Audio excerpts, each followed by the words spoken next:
بسم الله الرحمن الرحيم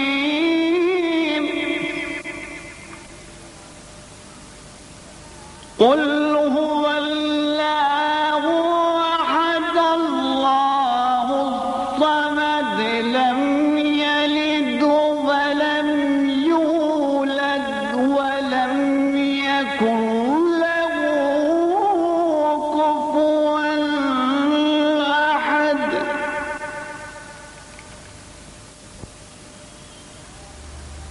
بسم الله الرحمن الرحيم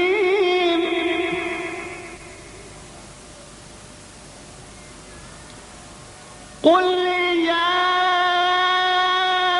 أيها الكافرون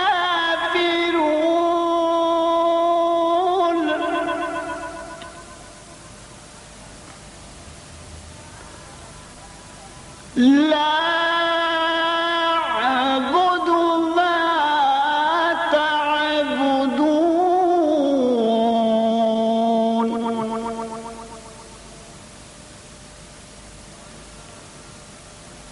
ولا أنتم عابدون ما أعبد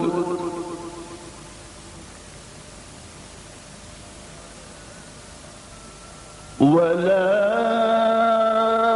أنا عابد ما عبدتم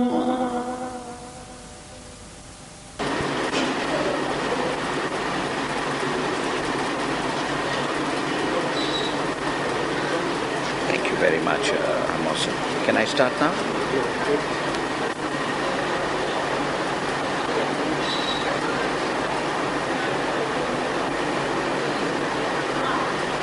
In the name of Allah, the Merciful, the Compassionate. All praises to Allah, the Creator of the universes and their Sustainer, the Provider of believers and unbelievers. And may His choicest blessings be on the seal of His prophets, the last of His messengers and His holy progeny. And in particular, may His incessant blessings constantly flow on that beloved daughter of the holy prophet, on Tahira, Mutahira, Mubaraka, Zahra, Fatimatu Zahra, Salamullahi alayha,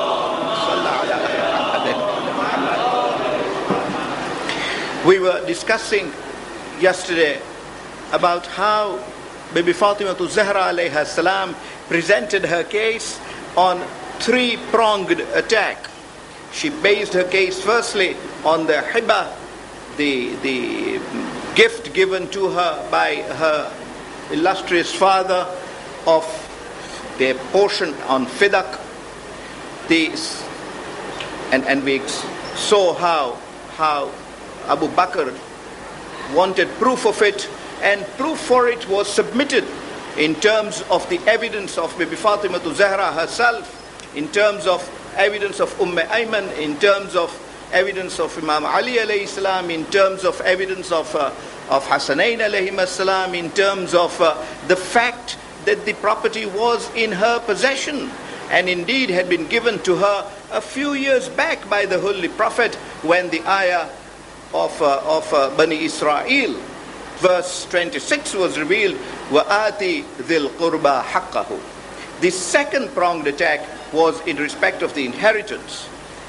The answer to that given by Abu Bakr was, prophets neither inherit nor are they inherited. The answer to that is that the hadith has no validity. This is said because ayats of Quran contradict that hadith. That would be sufficient answer to it. Furthermore, one would expect that if that happened, if that was the reality, the Holy Prophet would have told the heirs first. Those who claim to be heirs would have been told, look, we can't be inherited, so don't claim for inheritance in my absence. One would have expected Ibn Abbas to know that hadith. One would have expected Amir al-Mu'mineen alayhi salam to know that hadith. Well, apart from that fact, and Bibi Fatema to Zahra alayha salam, in her speech in the court of Abu Bakr, flatly contradicted the existence of such a hadith, the validity of which was being attested to by only one companion. But be that as it may, subsequent to that, as Allama Hilli points out, after Bibi Fatima to Zahra's claim was rejected on the basis that the Prophet cannot be inherited, the wives went and presented their claims. They said that as wives of the Holy Prophet, they were heirs, and indeed, widows are heirs. That is a legitimate fact. And when they presented their claims were approved by Abu Bakr. Claims by Aisha, the daughter of Abu Bakr, widow of the Holy Prophet.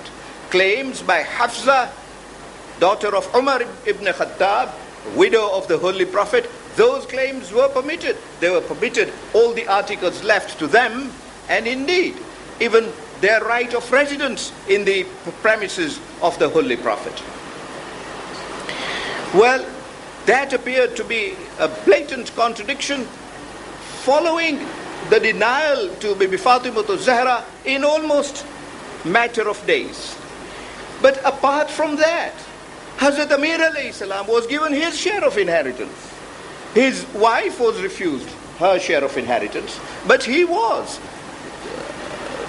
A dispute was presented to Abu Bakr by Ibn Abbas. Ibn Abbas said that Hazrat Amir alayhi salam has taken the sword of the Holy Prophet, has taken the amama of the Holy Prophet and the horse of the Holy Prophet. And Sayyid Murtaza and Allama Hilli, both of them deal with this case that was presented to Abu Bakr.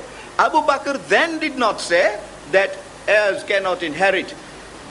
O Ali, bring back the horse to the Baytul Mal, bring back the sword, or bring back the amama. All those were given to Hazrat Amir alayhi salam on the basis of his inheritance. Well, one can see that no legitimacy was being sought for that hadith at all. Finally, she claimed her right for khums because she had 3 parts of khums. And so did Hazrat Amir alayhi salam. So you can see they had a substantial part of khums from Fadak. Part, the portion assigned to Allah, the portion assigned to the Holy Prophet, may peace be upon him and his descendants, and the portion assigned to the nearest of kin.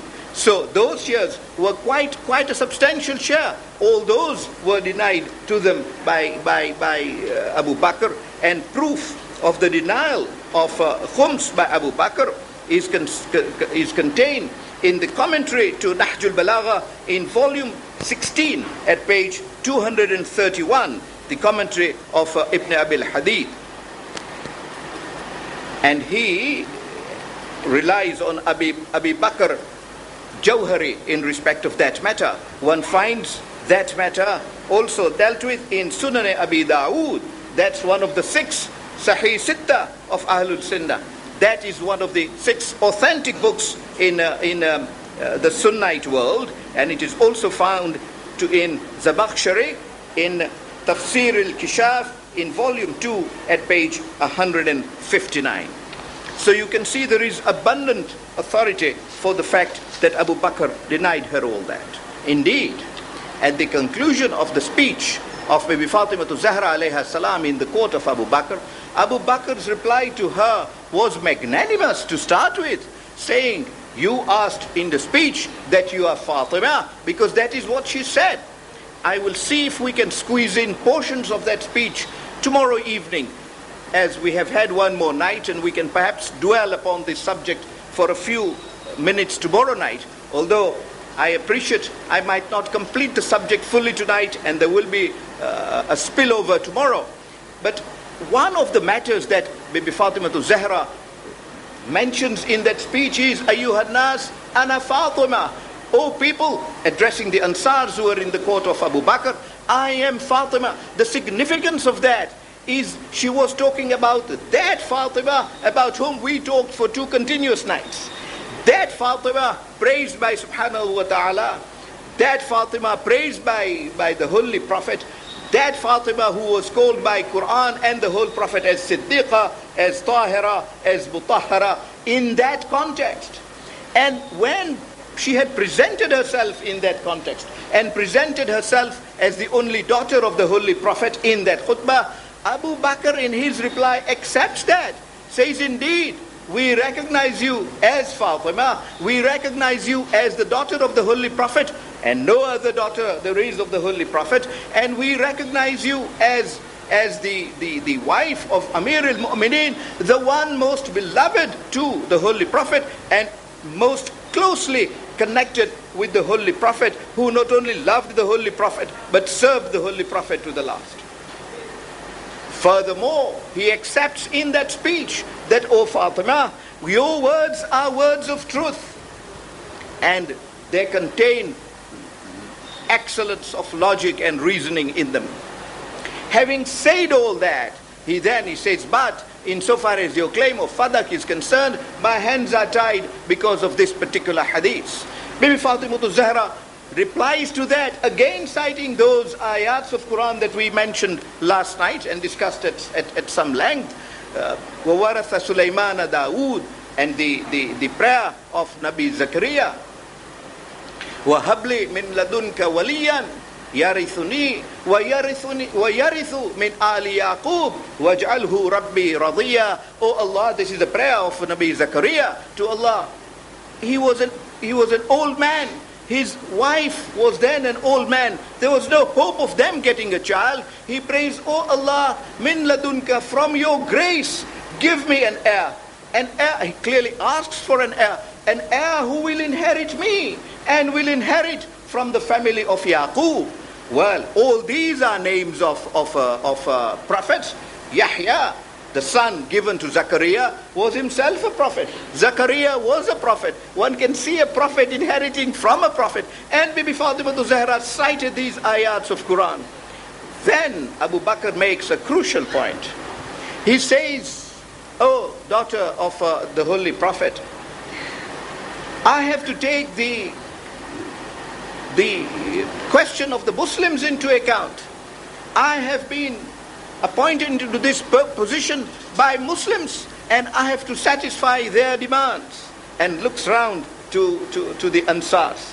Indeed, one can see therefore that the appointment of Abu Bakr on his own words is not an appointment from Allah, on his own terms. And in his own terms, it is not an appointment by the Holy Prophet either. It is an appointment for which he rests. He bases it on appointment by the people to satisfy the people.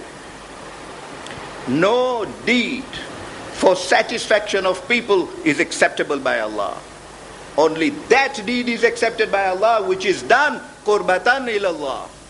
That is part of our niyyah for any amal we make, that we do so only for the pleasure of Allah. And it is when that amal is qurbatan ilallah, to attain the pleasure of Allah, that only does it become acceptable to Allah.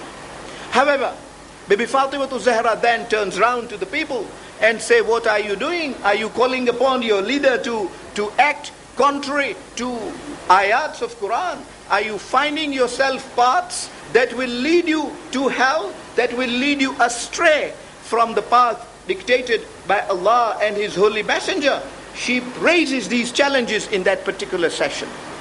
It is most amazing to see that this lady then, according to the majority of the historians, was then only 18 years old, standing in the court of the most pious leaders of the Muslims at the time, who had snatched her property away, who was adamant on resisting the demands of the Ahlul Bayt. There she stood with all austerity and in all firmness, demanding her rights. Not only so, challenging the decisions, not only so, but warning the Khalif and warning the people that the path they have chosen will lead them to hell. But she says it very clearly in the end part of her address, saying, I have come here knowing full well that you will forsake me. I will not obtain any help from you. I will not obtain any of the properties to which I am legitimately due. My husband will not obtain his right back to the Khilafah to which he is legitimately entitled. But I do so because I am the daughter of a warner one who was sent as Bashirun wa Nadhir, one who brings good news and also warns the ummah. He came also as a warner. I am the daughter of a warner. It will grieve him to see that you have left the straight path and are moving away from it. It is my duty now to be here when he is away from us physically and perform that duty, discharge that function on his behalf, and warn you that the path you are taking is one that will lead you to misfortunes of Allah. Majority of historians on this subject have come to the express conclusion that after considerable argument and hesitation, and maybe, but this is not what majority feel, some feel that maybe there was some intervention by some members of the Ansar, but majority of the historians conclude that Abu Bakr ultimately thought it was not fair really to treat the daughter of the Holy Prophet in this way, and gave her a decree in writing vesting fadak on Bibi Fatema to Zahra alayha salam, and ordering that she should obtain her full inheritance even in respect of the remaining properties of the Holy Prophet. And as that subject was concluded and Bibi Fatema to Zahra was about to leave the court, there enters Umar bin Khattab. And when he enters, he asks Bibi Fatema, he asks Abu Bakr, what is this paper that Fatima has in her hand? He becomes extremely suspicious of it. What is this paper that she is holding? And Abu Bakr explains that I have assigned fadak to Fatima to Zahra alayha salam as it is her right, and I have given her inheritance from the estate of her beloved father, and that document in her hand is my decree in respect of them. Instantly, according to these historians, Umar seizes the document from the hands of Bibi Fatima to Zahra, snatches it and tears it to the pieces. Now let us examine what he says at that point in time, because that gives us the logical justification for that act, indeed the only justification for that act. He, as he does so and tears that piece of paper, to the sheer alarm and despondency of Bibi Fatima to Zahra alayha salam, he turns to Abu Bakr and says, what will you feed? On what will you feed the Muslims if the Arabs were to attack you? In other words, private property belonging to Bibi Fatima to Zahra alayha salam should be confiscated without any question of compensation, only to provide for a speculative contingency of an attack by the Arabs on the Muslim Commonwealth. Would that be justified in Islamic jurisprudence or in Islamic fiqh? But where was the question of the attack? By then Makkah had already been conquered. The leaders of the Arabic world had already become part and parcel of Islam. If there were hypocrites, they were within the Arab world, within the Islamic world. What was being concentrated on in the time of Umar, of course Abu Bakr had a very short life after that. What was being concentrated upon was winning over Iran, was winning over Constantinople, was winning over Spain. Those are the areas that were then being contemplated, not Arab, not the Arab world. However, let us take that question at its face value.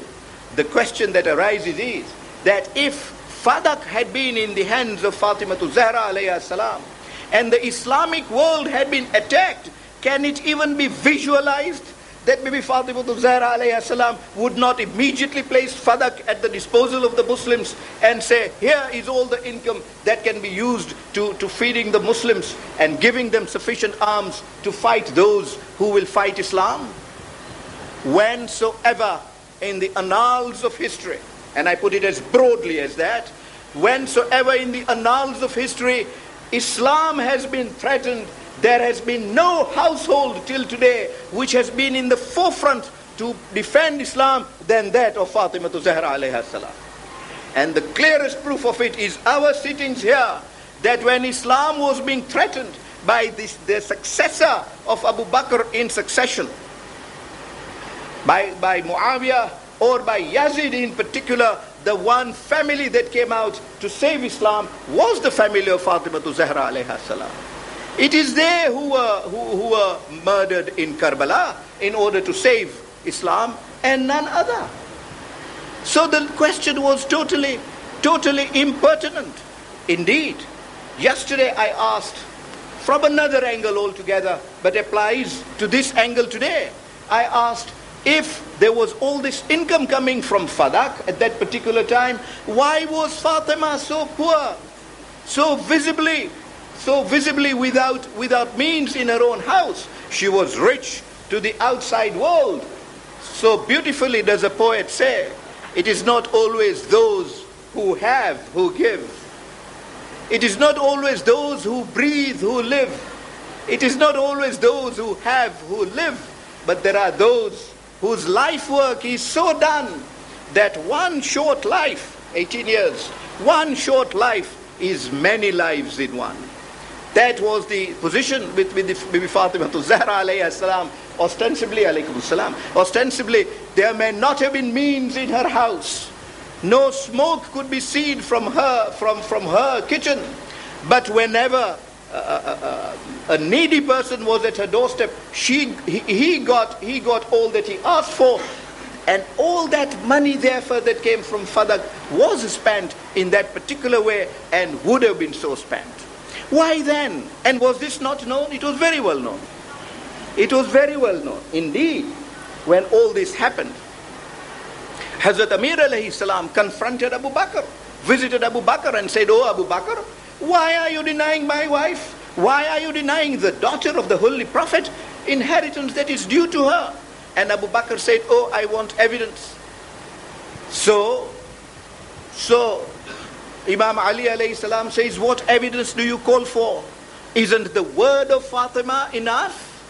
Because when you put in scales the evidence, in the scale containing the word of Fatima is the word of Allah. And he recited that ayah, about which I think I have mentioned a couple of nights back, that ayah of Tathir. And that is why I laid foundation on that ayah in the first night, the ayah in which Allah says, "Innama yuridu Allahu liyudhiba ankum ar-rijz ahlal bayt wa yutahhirakum tathira."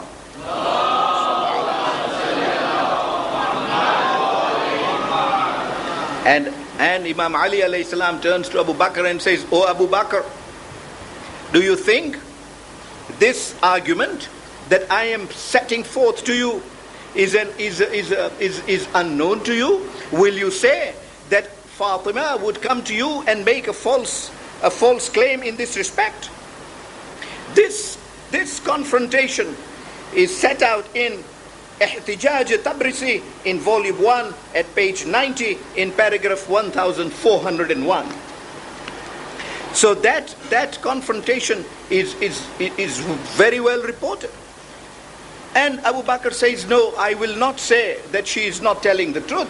So Imam Ali alayhi salam says, "Abu Bakr, the moment you cannot say that her claim is false, you have got to allow that claim, because it is a claim, any claim made by Fatima Zahra alayha salam, which bears the seal and the stamp of divinity, and cannot be crushed in that way."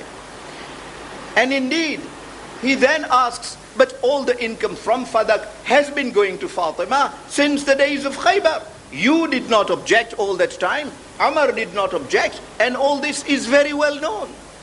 So these are arguments that were put to him, and ultimately he had no reply and decided to remain silent in respect of all these matters that Hazrat Amir alayhi salam put across to him.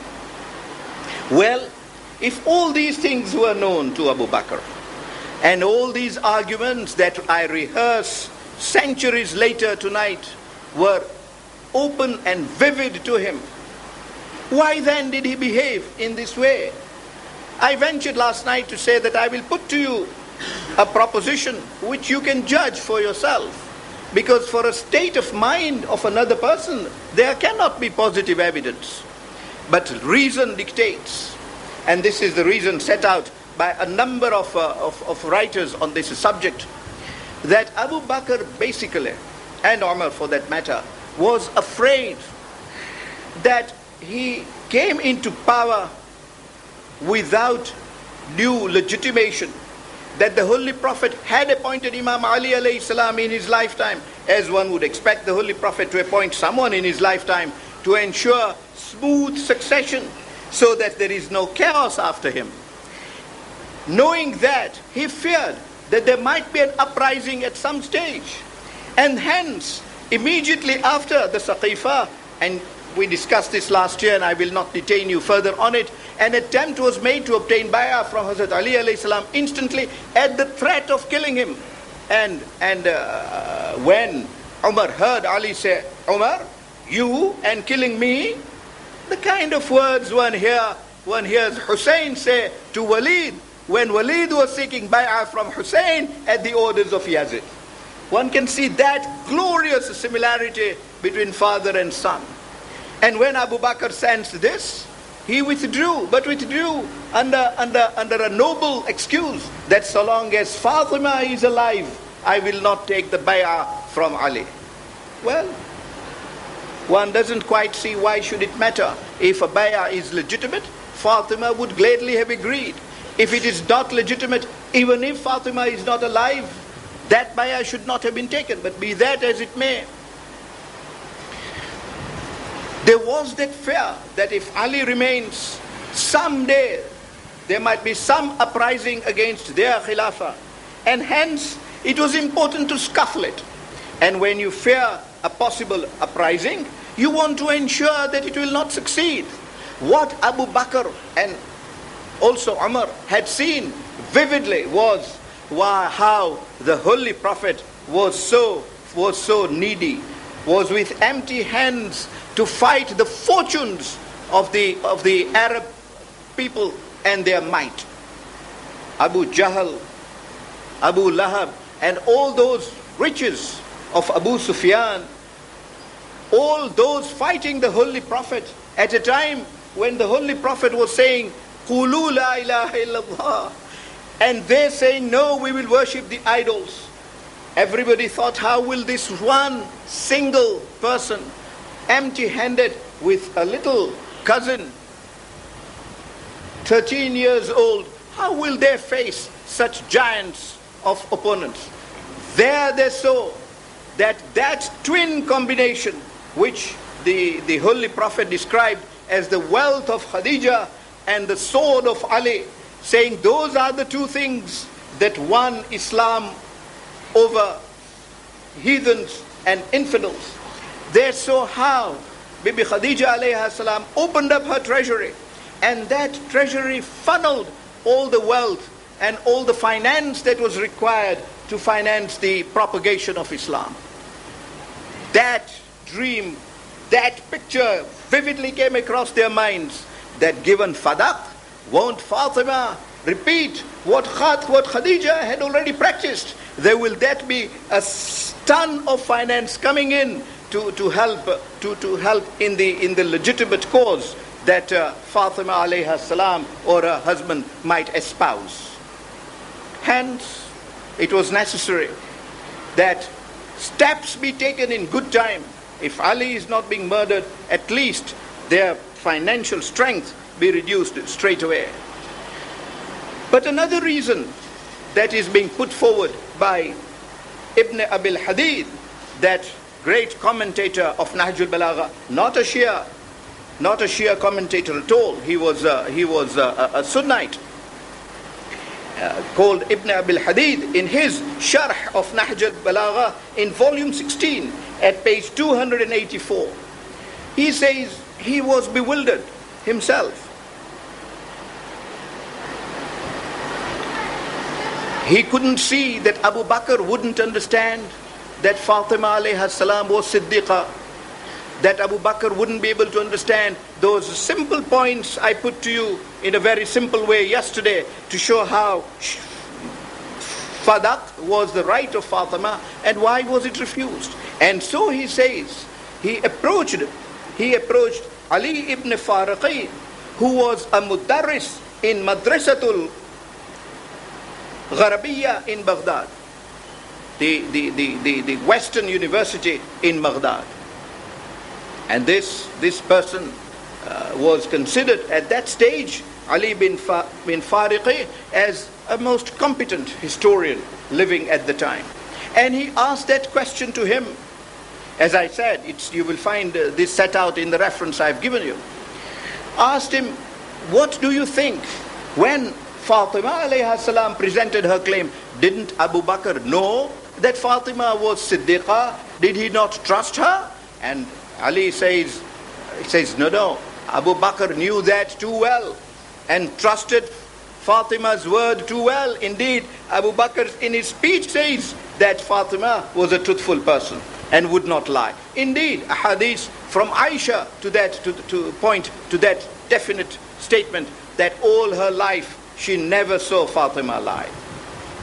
Well, what better proof we want than the word of Allah, but quoting Aisha only because she is the daughter of Abu Bakr. And she would have briefed Abu Bakr on the life of Fatima Zahra alayha salam. Be that as it may, Ali bin Fariqi says, she knew very well. So, Ibn Abi Hadid says, if he knew Fatima was right, did he not know that the claim Fatima was making was a legitimate one? And Ali bin Fariqi says, yes, indeed he knew. He knew very well that the claim was legitimate. And we now know that he knew because he even gave Fadak in writing back to Fatima Zahra, which he otherwise would not have done. Another reason that I will put forward very shortly before you, that he knew. So Ali ibn Abi Hadid says, how is it then that knowing this truth, Abu Bakr behaved in this way? And Ali bin Fariqi reclines, smiles, and in a dignified way says, oh, Ibn Abi Hadid, what question do you ask? Don't you see that if Abu Bakr had returned Fadak to Fatima on that basis, the basis you put, that she was a truthful person and her claim was truthful, and he would have given Fadak to Fatima on that day, he feared that the next day Fatima would come back to the court and say, Abu Bakr, I am the same Fatima of yesterday, and I tell you that the legitimate Khalif to hold this place is my husband Ali. Please vacate your seat and give it to Ali ibn Abi Talib. And if that happened, the decision of the previous day would have bound Abu Bakr. It would have been a precedent he would have been obliged to follow. And hence, Abu Bakr politically had no choice except to reject the claim. And that is the basis on which, in his judgment, that claim was rejected. I discuss these political aspects with my youthful brothers here because these are aspects that arise in these universities of today and we are being questioned about it. But the answers are very apparent and very clear as to why this particular situation has arisen in Islamic history that has caused so much distress, in Islamic world. It is this first step which to us Shias is a pioneer step. I'm moving away from politics, although I will return to it in a matter of two minutes or so. But I must make this point from the angle of the majlis we hold. The first dhulm that is now being publicly made on Ahlul Bayt in this way is on the matter of Fadak, that their properties and their rights are being confiscated in order to demean them, in order to humiliate them, nastajiru billah, in the eyes of the public. It is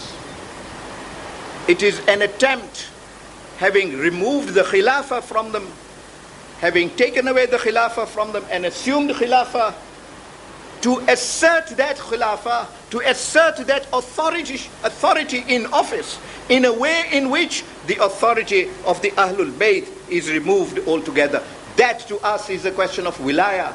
That authority of Ahlul Bayt is the question of wilayah. and is a very significant authority. And one can see that from this point of time, the moment the Holy Prophet goes, the trend is to move away from the Ahlul Bayt gradually and more gradually, so that today you now see a big span away from the Ahlul Bayt in the eyes of the majority of the Muslims. This to us is an extremely important angle, because the Holy Prophet had said before he left, and there is very little dispute on this, there is no occasion today to discuss that particular hadith, but inshallah we shall find some time to discuss that hadith in some detail on the basis of authorities. The exact words that were used by the Holy Prophet, because different resources.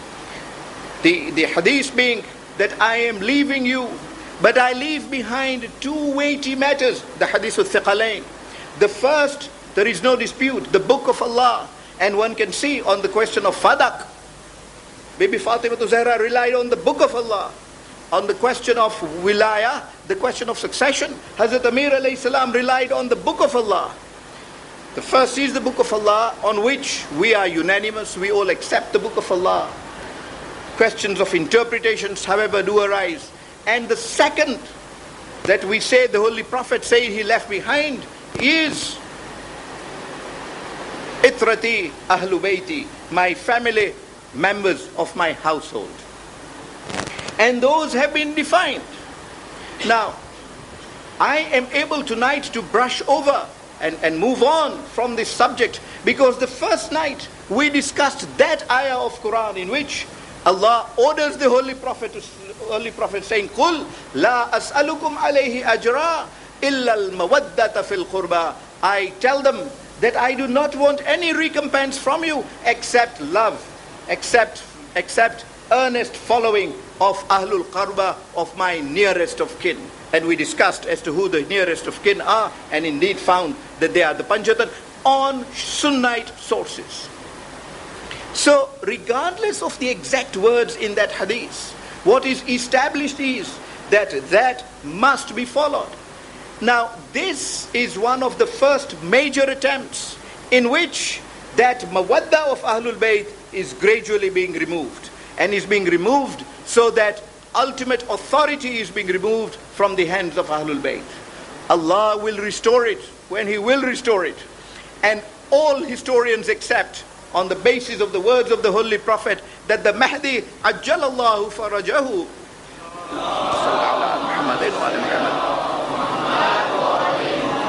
when he will come, he will restore the authority of Ahlul Bayt alayhimus salam. That of course is well settled. In the meantime, there is a period of test. That is what the Muslims need to recognize. It is a period of trial. It is a period of test. Because if the Muslims divert from the Holy Prophet at that point in time, then Iman will be gone, faith will be gone, as indeed Bibi Fatema to Zahra alayha salam says in her khutbah in the court of Abu Bakr. Hence, it is of great importance to us, to our youths, and importance that it be said every few years, so that generation after generation become cognizant of this reality, of this truth, that truth lie and authority lie with Ahlul Bayt alayhimus salam. True, first is the book of Allah, but the book of Allah as taught and guidance of which as given by Ahlul Bayt alayhimus salam. And one finds that as one probes into this area, and we will find this inshallah, if Allah will so will, and we will discuss the lives of the other Aimma alayhimus salam.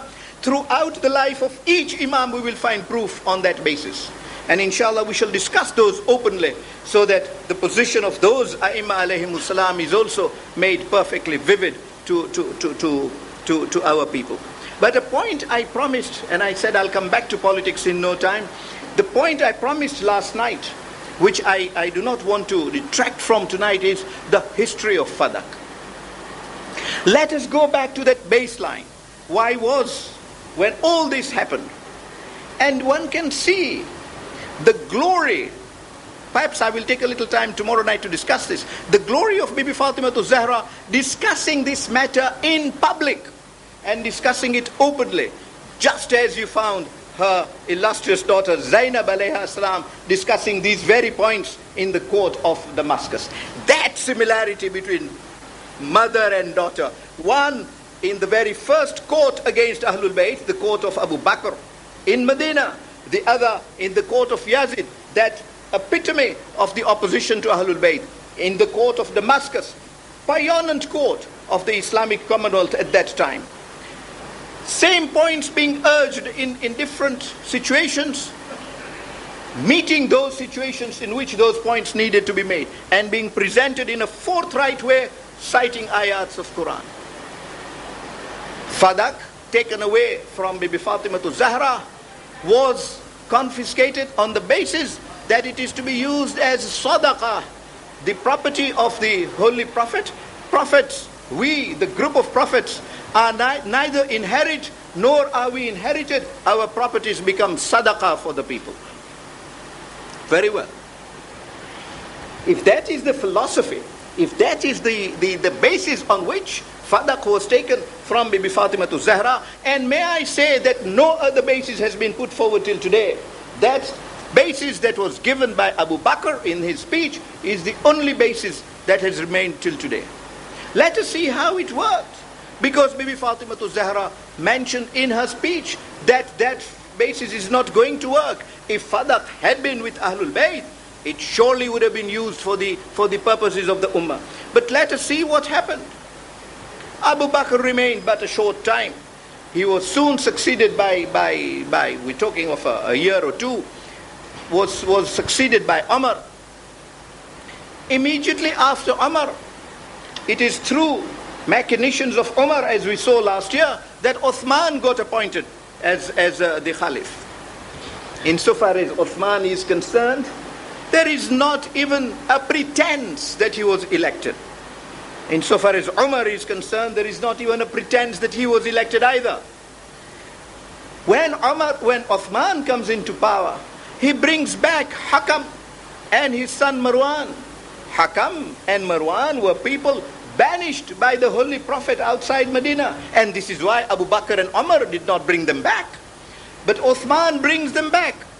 Indeed, he makes Marwan bin Hakam his secretary. Not content with that, he marries his daughter to Marwan bin Hakam. Very well, private matter. But then Fadak was given as Jagir, as a property to Marwan bin Hakam. Now, how is this justified? How is that property confiscated from Ahlul Bayt alayhi salam, given to one person as a gift to him, to Marwan bin Hakam? And it remains in that family. Muawiyah comes and he makes good use of it. Marwan then becomes a little helpless. Because after Uthman, as we discussed in the 5 nights after Ashura last year, Marwan becomes helpless and joins Muawiyah, and hence control over Fadak shifts to Muawiyah. Marwan retains a good portion of Fadak all the same. According to some historians, a third. According to some historians, more than a third. But Muawiyah exercised authority over it and used that money as he liked. If allegations against Muawiyah include allegations of corruption, was that money from Fadak used, ma'adallah, for corruption? Is it not correct that the Ahlul Bayt were deprived of social payments in the time of Muawiyah, who was pocketing the fruits of Fadak? However, and then that Fadak came in the hands of Yazid, and it moved on. But a time soon came after Yazid, when the entire Fadak again came into the hands of Marwan bin Hakam, and it flowed from one son to another as a matter of right, as though it was their personal property. The question asked is that how Fadak was to be used, and why did the Muslims of the time shut their eyes to it? And then a stage comes when Umar ibn Abdul Aziz, one of the successors to Marwan, says this is all wrong. examines the issue, and comes to the clear conclusion that Fadak always belonged to Fatima and in the first place should not have been taken. We do not need to give proof today. An Umayyad Khalif presents proof in the court and returns the property. Returns Fadak to Ahlul Bayt alayhimus salam. But not for long. Umar bin Abdul Aziz goes, and the moment he goes, his successor confiscates Fadak again. He blames Umar bin Abdul Aziz for having returned it, saying that that stage, that return was a slur to Shaykhain being Abu Bakr and Umar, who had confiscated it. Fadak then became a political issue. The Umayyads did not need the money. They did not need the money for their administration of the Islamic Ummah at all. It became a political tool. That tool must be in the hands. It became, as it were, an insignia of power. Those in power should have Fadak as sign of their authority. That authority remained with them. And hence, it devolved from an Umayyad Khalif to an Umayyad Khalif.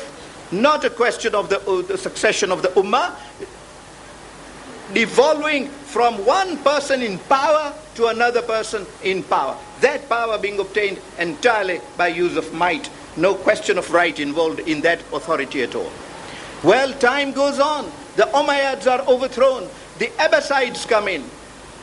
And Safar was the first Abbasid Khalif who said, this is not right. Again, you saw that from the Umayyads, you see that from the Abbasides. This is not right. Fadak does not belong to us. And in the period of Imam Muhammad Baqir alayhi salam, Fadak is then returned to Abdullah bin Hassan. He is told, well, this is property of Ahlul Bayt, and is returned to him. However, Mansur, the Mashki, the Diwan-Qi comes in, and Mansur says, oh no, this is a symbol of power. It cannot be given back to Ahlul Bayt. He confiscates Fadak again. So you can see how it vacillates between truth and falsehood. He takes charge of it again. And when he takes charge of it again, he remains in power of it. And Musa and Harun keep Fadak in power also. It is when Ma'mun comes that the question arises again. And yesterday I set out, or was it the night before, the hadith from Imam Rada alayhi salam and from Imam Jawad alayhi salam, how both of them in the court of Ma'mun discussed the question of Fadak, and Fadak was then returned to Ahlul Bayt alayhi salam. After Ma'mun, again it is confiscated. And during the remainder of the Abbasid Caliphs, one finds this vicissitude in which the property of Fadak moves from successors of Bibi Fatema to Zahra alayha salam and the successors of the Khulafa, as though it was a football to be thrown around between them without question of succession. True succession being truly presented and considered. But in two courts, that question was, two courts, actual open courts, that question was fully considered. In the court of Ma'mun, the state attorney of Ma'mun presenting the case against Fatima to Zahra alayha salam, and the Ahlul Bayt presenting the case in favor of Ahlul Bayt alayhimus salam, and a clear decision taken by impartial appointed judges of Ma'mun in that court. Same is what happened in the court of Umar ibn Abdul Aziz. The question therefore is that would any of those caliphs have returned that property to Ahlul Bayt at any time at all, except that it was seen that its first confiscation was illegitimate? But a final answer, and I'm leaping to come to Messiah, a final answer that I wish to put to you for the purposes of tonight is this: that after all this, Bibi Fatema to Zahra alayha salam's condition deteriorated. And when her condition deteriorated, the ladies of Medina felt the situation is really getting out of control. Enough was enough. And the authorities keeping them away from the household of the Prophet was not just to them. Fatima is sick. she might be leaving the world like her father. The hadith had been spread by Aisha, and Aisha is one of the major reporters of this hadith, that at the last hour, when the Holy Prophet was about to pass away, he whispered something in the ears of Fatima to Zahra which made Fatima cry, and soon whispered something which made Fatima happy, and she was seen smiling. And Aisha gave her the oath of her father to say, please Fatima, tell me, what is it? What secret did your father tell you? And Fatima said, oh Aisha, if you must know, he first gave me this news that he will depart in a matter of couple of days. And I was deeply grieved that father should go in this situation. But within moments he said, but Fatima, when he saw me so grieved, don't be so grieved. You will be the first to come to me, and you will come to me soon after I have left. So the ladies now became worried that maybe Fatima to Zahra will also leave. They decided to visit Fatima to Zahra, look after her, and inquire after her state of health. And when they visited her and asked her about the state of health, Fatima to Zahra made an extended speech. And in that speech told them, you asked me about my condition. I am not worried about the world at all. I have lost all interest in this world. I am extremely disappointed by your man. Not only have your man forsaken me, they have forsaken Allah. The path they have chosen is not a path to paradise. They have chosen a path to hell. My duty is to warn you, because the consequences of such action will be very dire to you. And not long after that, we don't have the time to discuss how true these words came. After Abu Bakr, Umar came, and when Uthman came, the people in Medina were keeping their hands on their heads. The poor did not have food to eat. When the rich were becoming richer, the friends and the friends of Uthman were being blessed with treasures. When we discussed good portion of that history last year, that was only a matter of few years. And then of course followed the Umayyad regime and the tyrannies that took place in Medina, the mosque of the Holy Prophet being treated as a stable for horses. All that the Medinites saw too soon, warned by Fatima to Zahra in this speech that she made, the second speech this is, that she makes to the women of Medina when they visited her to inquire about her. News spreads that this is what Fatima to Zahra has said. She is disappointed. She is disappointed with Abu Bakr and Umar, and also the Ansar. When such news reaches Abu Bakr and Umar, Abu Bakr takes a vow that I will not enter my house until I have gone to the house of Fatima and apologized to her. The question I ask, and I want to ask this at the beginning of this episode so that you can be judging it as I proceed to tell you the rest of the story. Most of you know this, but it's important to state that this episode to establish where truth lay. Why should Abu Bakr need to make a vow that he must go and apologize to Fatima to Zahra before she dies, if she was to die? If what Abu Bakr did was right, or, and I put it at a lower level, if he believed that what he did was right, if he honestly even believed that what he did was right, would he have been in a state in which he had to take this action under a vow? Goes to the house of Bibi Fatema to Zahra. Umar does not allow him to go alone. Well, one can understand why from what we have discussed. And when they go, Fatima to Zahra refuses them permission to enter her house. Says, no, you cannot enter my house. Easier said by me in this session than done. Because these are the people in authority.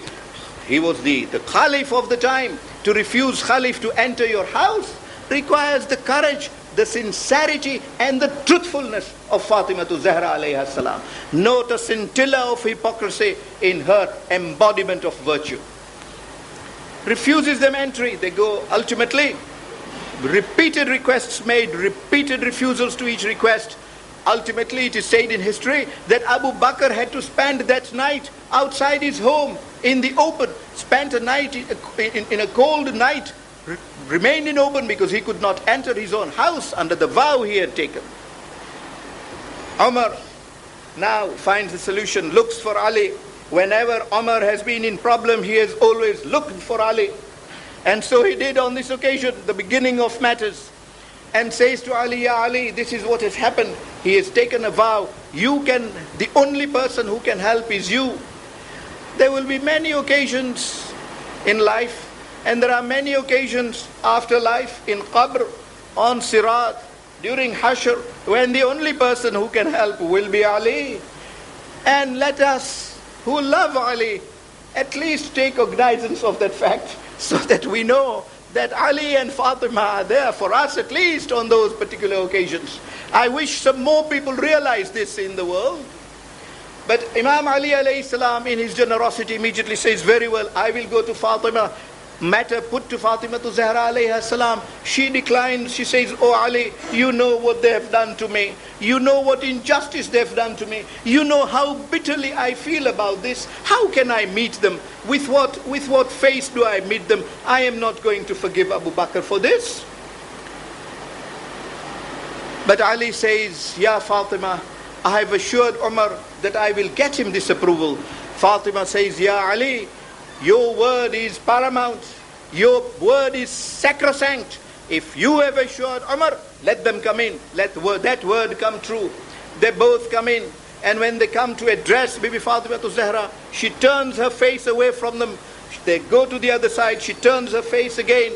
Ultimately, when they do manage to obtain the attention of Bibi Fatema to Zahra, she says, oh Abu Bakr, if you want to talk to me, then answer these questions first. And let me see how you answer these questions. Do you answer them in the fashion in which you answered me in the court? Or do you answer me truthfully? Do you remember, Abu Bakr, that midnight on which my father called you and Umar in a matter relating to Ali? And he did so at midnight privately. I was there and you were also there. Both of you were there. And both of them said, yes, we remember. And Bibi Fatima to Zahra then says to them, do you remember that my father then said to both of you that Fatima is part of me. Whoever will harm Fatima after me will have harmed me. And whoever will have harmed me will have harmed Allah and cannot hope for salvation. Do you remember the Holy Prophet saying that? Saying, yes, we do remember. And Fatima turns round to them and says, you have both harmed me considerably in the way you have treated me in these last few words. And I will not speak to you about this matter until I have complained to my Lord about you and I have set out to him all the history that has taken place. Abu Bakr cried and lamented and said, I will be destroyed, O daughter of the Holy Prophet, if you do not forgive me in this particular instance. Why should that be said? Why should that be said? If Abu Bakr believed he was right, I'm not even suggesting he was, that believed he was right in what he was doing. But alas, Bibi Fatima to Zahra was not to live much longer. Soon, very soon after that, her day comes when Imam Ali alayhi salam enters home and finds Bibi Fatima to Zahra engrossed in doing too many things at a time. She is washing the clothes of Hassanain alayhi salam. She is cooking food for Hassanain alayhi salam. Hazrat Amir says, Fatima, I have never seen you do so many things at one single time. I see you engrossed in so many things, doing things for Hassanain in one particular time. What is the matter? What is concerning you? What is making you so engrossed in these activities? And Fatima says, Ya Ali, tonight I will believe you and I will leave the world. There will be nobody for a few days to look after Hassanain alayhi salam. What wonder that when Hussein left Karbala, Fatima should have left Medina and gone to Karbala with her. She says, my children will not be looked after. There will be nobody concerned with them. So I want to keep everything ready. I want to keep food ready so that they can eat. And Imam Ali takes Fatima aside and says, Fatima, how do you know this? Has father told you? She says, yes, father has come to me and told me that tonight I will inshallah be with him. And Imam Ali says, Fatima, Tell me what I can do for you. Give me your wasiyah so that I am able to discharge them in your absence. And Fatima Zahra gives two particular wasiyah. I will not detain you long or more. Firstly, he says, Ya Ali, after me, marry my niece Umama, only because Umama cares for my children. Look at the thought that Fatima Zahra has for her children. To the last minute, Umama loves Hasanain alayhi salam. Marry her because she will look after my children. And secondly, Ya Ali, do not allow those two, Abu Bakr and Umar, even to witness my coffin, even to witness my funeral. Bury me in secrecy. Indeed, we say, Fatima, your father was buried like this, and look at your wasiyah now. And indeed, that is how Fatima was buried. And after that, a stage comes when she says to Umays, she says to Asma binti Umays, "Oh Asma, I am now going to pray to my Lord. I will remain only in dhikr of Allah, and I will be talking to my Lord. If you hear my voice stop, you will then know that I have passed away." And the stage is reached when Asma says, that dhikr that I could hear, and the dhikr of an angelic nature stopped. I called Ya binti Habib Allah, Ya Zahra wa Ya Batul. And when there was no reply, suddenly Hasanain come, and I give them food prepared by Fatima. And Hasanain say, Asma, when have you seen us eat without our mother? Bring our mother to feed us and we will eat. Asma says, where now do I get your mother from? Ultimately, Bibi Fatema Zahra is buried on that night. Indeed, she was so concerned that she even did not want her coffin to go out in a way in which her body and her figure is seen. Asma told her that in Ethiopia, I have seen how a coffin is covered. Bibi Fatema Zahra got that done in her lifetime. And in that sort of a coffin, Imam Ali alayhi salam takes her coffin for burial. And how many people were there for that burial? The chosen ones only were taken. A lot of people had come to give consolation, all sent away in the pitch darkness of the night. Fatima's coffin comes out only with Hasanain alayhi salam, with Zainab and Kulthum, with Miqdad, Abu Dhar, Salman, Burayda, Aqil, and Ibn Abbas. These are the only people who take her coffin. Indeed, where she is buried remain unknown. Imam Ali alayhi salam digs a number of graves. According to one hadith, 4 graves are dug in Baqi. According to another, 7 graves are dug, so that nobody the next morning can even know where Fatima's grave is, could even say their prayers on the body of Fatima. Today, alas, therefore, when we, the lovers of Bibi Fatima, go to Medina, even we look for Fatima. Aina Mawlati, where are you, Fatima? We go scatter from place to place. We go to the house of Bibi Fatima and say Assalamu alayki there, believing she might be there. We go between the house and Mimbar and say Assalamu alayki there. We go to Baqi and say Assalamu alayki there. In 1967, Sayyid Muhsin Hakim was reciting the ziyarah of Bibi Fatema Zahra in Jannatul Baqi, and Irani comes and says, Ya Sayyid Muhsin, you are our leader. Can you tell me where the grave of your Jaddah is? And Sayyid Muhsin Hakim beats his head, says, Jaddati, where are you in Baqi? Where are you? So that we at least know where your grave is. I say, isn't this the greatest dhulm on Bibi Fatema Zahra, that tonight we even do not know where exactly she is? Ala la'natullahi ala al-qawmi al-zalimin. وَسَيَعْلَمُ الَّذِينَ ظَلَمُوا أَيَّ مُنْقَلَبٍ يَنْقَلِبُونَ إِنَّا لِلَّهِ وَإِنَّا إِلَيْهِ رَاجِعُونَ رحم الله من يقرأ الفاتحة.